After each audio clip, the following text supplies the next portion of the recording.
দেশের জনক কি এবার ব্রাত্য হলেন?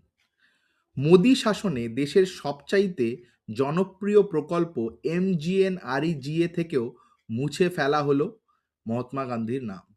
যে মহাত্মা উপাধি এসেছিল কবিগুরু রবীন্দ্রনাথ ঠাকুরের কাছ থেকে। এবার থেকে শুধু রইল রাম, কারণ নতুন নাম হলো ভিবি জি রামজি।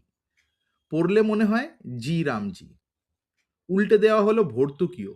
এখন থেকে কেন্দ্র দেবে মাত্র 60%, বাকি দিতে হবে রাজ্যকে। আমাদের বাংলার টাকা আগে থেকেই তারা দিতে চায় না। এবার নতুন নিয়ম এনে আরো কম অংশীদারিত্ব করতে চাইছে বিজেপি। জনস্বার্থে টাকা কম, প্রচার রাজনীতি বেশি। আর কত আচ্ছে দিন দেখাবে এই বিজেপি সরকার? মহাত্মা গান্ধীর নাম মুছে দেওয়া এটা শুধু পরিবর্তন নয়, ভারতের ইতিহাসকে অপমান।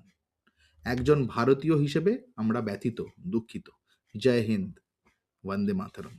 নমস্কার, ভালো থাকবেন।